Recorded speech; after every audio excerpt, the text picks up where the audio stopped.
The number one topic for all types of motorsports these last handful of weeks has been the upcoming 2023 season of their sport and how the driver lineup will be.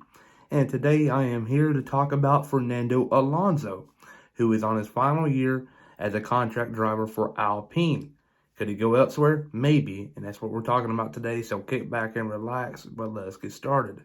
Hey, it's Ricky Stenhouse Jr. here at Kroger, and you're watching William Blackwell on YouTube.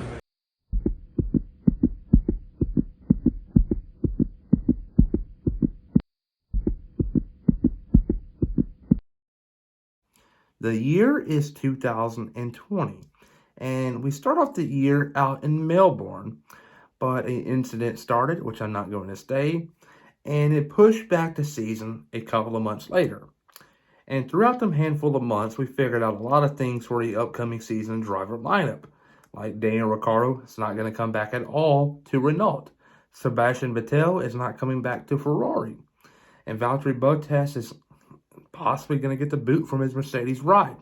A lot of interesting things happened in that year of 2020. Bottas resigned. Vettel went to Aston Martin. Once was Racing Point, rebranded to Aston Martin. And Renault, Daniel Ricciardo at the time went to McLaren. And Renault had a tough decision to make. Who do they put in that ride? Because they can go back to Carlos Sainz, one of their former drivers from back in the day, who was a free agent at the time. Made a lot of sense that they would have picked him up. It had been a great pickup, but they decided to pick up another Spaniard, and that would be Fernando Alonso.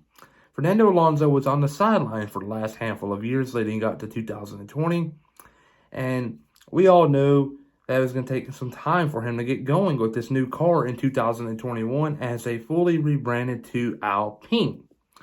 And as that happened, they brought a whole new type of leadership with them, so new management, it's going to take a little while to get going.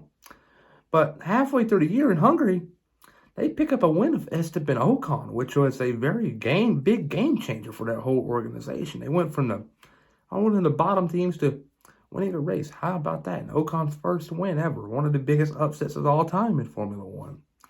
But later on that season, Fernando Alonso had a great outing in Qatar, got a third place finish, and Esteban Ocon was just beaten at the line by Valtteri Bottas out in Saudi Arabia, where he finished P4. But they had a very successful 2021 season with Fernando Alonso. And he was also the reason why they won Hungary, because he held up Lewis Hamilton for the longest time ever. But they headed into 2022 with some big changes, and it was their leadership group, which sort of didn't make much sense, but when you look that they added Otmar Szafnauer, that make a lot of sense. They got rid of their former one. So now you're thinking they're going to be all right. They're going to be championship contenders possibly in the next handful of years, but definitely not this year. It's going to take a lot of time for Szafnauer to get his stuff going. And early on, we see the Alpine cars very competitive, and especially in Melbourne, where Fernando Alonso in Q3 of qualifying was like green in Sector 1, purple in Sector 2, was very fast, and it was faster than the leader through the Sector 2. And he was definitely going to get a front row start, maybe a pole position, I don't know. Had a hydraulic issue. And since then, things have not gone well for Alonso as he has struggled to get some points. DNF'd at Imola and had a couple of issues out in Miami, which resulted in 2 time penalties for him, which his 8th place finish turned into a 10th place finish and a 12th. Terrible day for Alonso. And he has to get things turned around. But I believe if he doesn't, Alpine's going to be left with a tough decision to make. Do you keep the 2-time world champ, or do you bring in Oscar Piastri? And that leads me to my 3 available rides for Alonso. One's going to have to be the team he's at right now, Alpine. All they got to do is re-sign him. So, there you go, Alpine. I think the possibility is very high. Number 2 option is going to have to be Aston Martin. Aston Martin right now, I don't know, is in a rough patch. Ever since 2020, their great season, it has gone downhill. And I know that Lance Stroll is going to be there forever because his dad, Lawrence Stroll, is a team owner. So that's going to be one less available ride you have there. But Sebastian Vettel is considering retirement at the conclusion of the 2022 season. If he were to retire, Alonso not to be picked up by Alpine, or to go right in, it would make a lot of sense. They do need a veteran driver at that organization to help the development of the new car. Because right now, a lot of teams are going to probably start looking forward to the 2023 season and start saving their money for the developments. Like maybe your Mercedes, they're struggling right now. Aston Martin, maybe McLaren, maybe AlphaTauri, maybe, I don't know, Alpine, I don't know. But you can see a lot of teams getting ready for that, and Alonso might view that as a, I don't know, game changer and a chance to go after some wins and maybe another world championship. So Aston Martin is going to be number 2 on my list.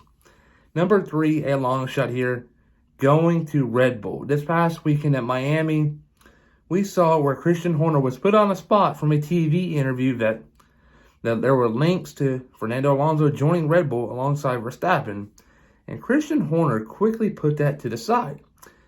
But what was he supposed to say? Was he supposed to say, yeah, those rumors are true?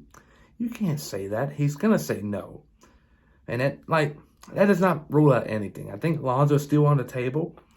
And if they really like him, they'll pick him up over Perez. But Perez, I think he's doing a heck of a job right now.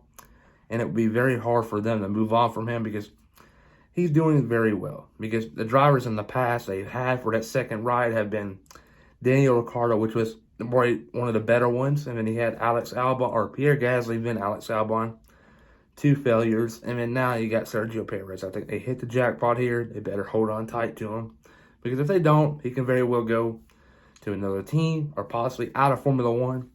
We saw not many teams willing to pick him up at the conclusion of the 2020 season, and that's after his win at Sakar and Bahrain. A shocker. But there you go, my top 3 options: Alpine, Aston Martin, and Red Bull. I believe he will re-sign with Alpine. There you go.